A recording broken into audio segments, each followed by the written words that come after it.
Bharat 24 update, प्रत्येक बातमी आपल्यापर्यंत। नमस्कार, मी प्रियंका आणि आपण पाहत आहे भारत 24 अपडेट न्यूज।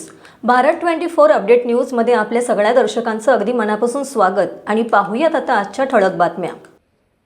इलाही मुलानी यांची AIMIM सांगली जिल्हा संघटकपदी निवड, वाळवा व इस्लामपूरसाठीही संघटनात्मक नियुक्त्या। ऑल इंडिया मजलिस-ए-इत्तेहादुल मुस्लिमीन AIMIM पक्षाच्या संघटनात्मक बळकटीसाठी सांगली येथे पार पडलेल्या कार्यक्रमात इलाही मुलानी यांची सांगली जिल्हा संघटकपदी नियुक्ती करण्यात आली।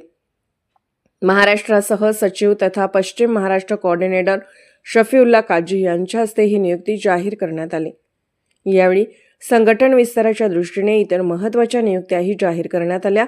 वाळवा तालुका कोऑर्डिनेटरपदी बाबूभाई मुल्ला यांची निवड करण्यात आली असून इस्लामपूर शहर कोऑर्डिनेटरपदी अहमद मुंडे यांची नियुक्ती करण्यात आली आहे। आपल्या निवडीबाबत प्रतिक्रिया व्यक्त करताना इलाही मुलानी म्हणाले की AIMIM पक्षाने आणि महाराष्ट्र सहसचिव शफीउल्ला काजी यांनी माझ्यावर जो विश्वास दाखवला आहे त्या विश्वासाला मी पूर्ण प्रामाणिकपणे खरा उतरण्याचा प्रयत्न करेन।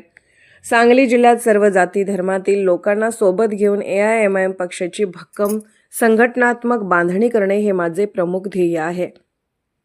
ते पुढे म्हणाले, पक्षाची विचारधारा तळागाळातील जनतेपर्यंत पोहोचवण्यासाठी युवक, महिला आणि सर्वसामान्य नागरिकांना संघटित करून सामाजिक न्याय, समता, समानता आणि हक्कासाठी सातत्याने काम केले जाईल।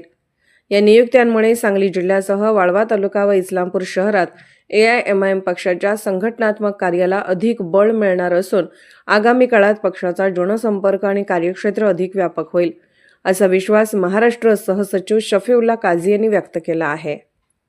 इलाही मुलानी यांची सांगली जिल्हा संघटकपदी निवड करत आहोत। आज त्यांना माझे पश्चिम Maharashtra coordinator, Maharashtra joint secretary या हैसियतने आज त्यांची नियुक्ती झालेली आहे असं जाहीर करतो। त्यांना येणाऱ्या काळामध्ये शुभेच्छा माझ्यातर्फे।